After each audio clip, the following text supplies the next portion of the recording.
Comment prêcher l'évangile avec assurance? J'aimerais venir sur Actes 4, 28, 31, qui dit « Et maintenant, Seigneur, sois attentif à leurs menaces et donne à tes serviteurs d'annoncer ta parole en toute assurance.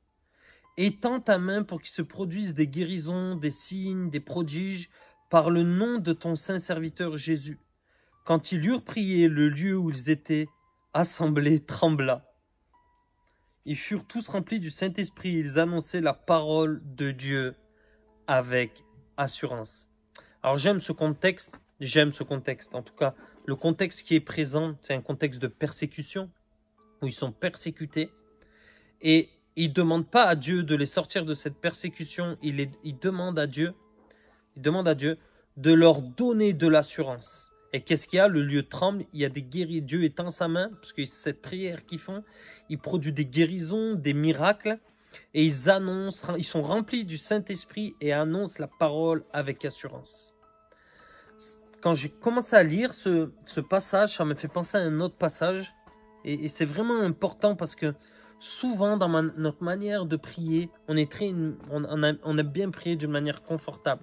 Vous savez, dans cette typologie d'église, tout est beaucoup de choses sont centrées sur l'église, sont centrées, on vit notre vie de chrétien le samedi ou le dimanche pour certains, on est formé, tout se passe à l'intérieur d'église, mais très peu de choses se libèrent de l'église. En tout cas, il y a des églises plus que d'autres, des églises moins que d'autres, et je pense que c'est important de prendre conscience de cela, et de prendre conscience de qu'est-ce que Jésus a dit à ses disciples dans Luc 10, verset 3, il dit « Partez, voici je vous envoie comme des agneaux au milieu des loups. »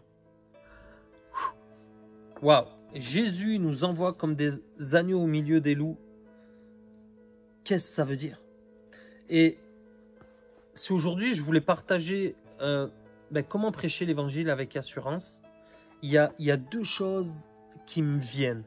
La première, c'est à quel point nous sommes prêts à souffrir, à être humiliés pour Jésus, concrètement.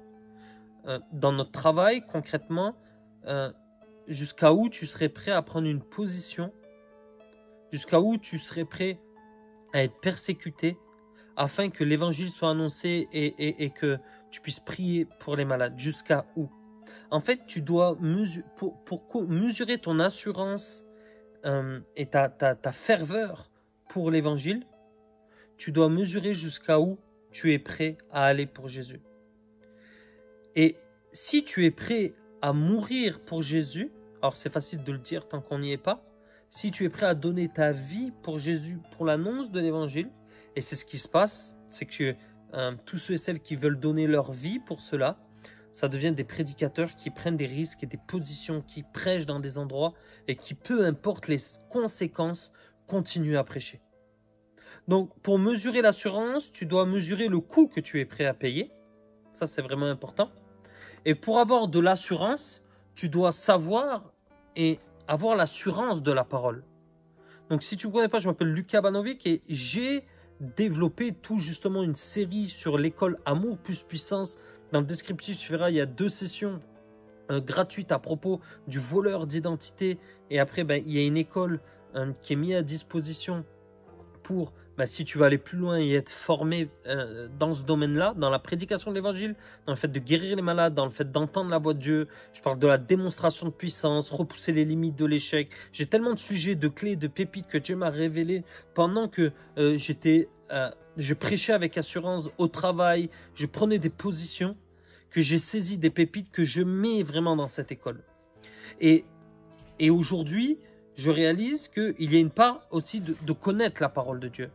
Oui, Dieu guérit, donc je veux manifester des guérisons. Oui, Dieu guérit. Ah ouais, t'es sûr que Dieu guérit totalement? Alors pourquoi, si Dieu guérit totalement, dans l'église, il y a encore des malades? Et vous savez, il y a des sujets, on croit être OK sur la parole, mais quand on gratte un peu, il y a du doute, il y a il y a manque de connaissance, manque de révélation.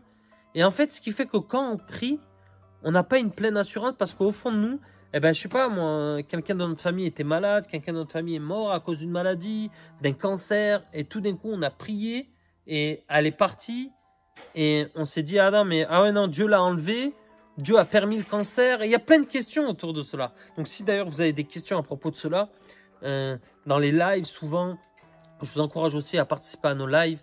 C'est tous les jeudis du premier du mois, on a un live différent. C'est interactif avec les personnes qui sont derrière l'écran. Donc, je vous encourage à participer et à poser ces questions dans ce genre de live où on peut y répondre instantanément. Donc voilà, j'espère que ça vous a encouragé.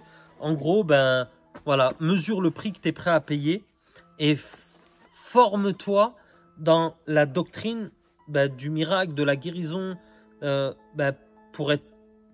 Est-ce que vraiment Dieu veut guérir encore aujourd'hui? Est-ce que vraiment Dieu est guéri aujourd'hui? Je pense que c'est des questions qui sont vraiment importantes. Et si oui, alors pourquoi la guérison ne se manifeste pas dans ta vie ou par tes mains? En tout cas, peut-être elle se manifeste, mais en tout cas, si elle ne se manifeste pas, pourquoi? Soyez bénis.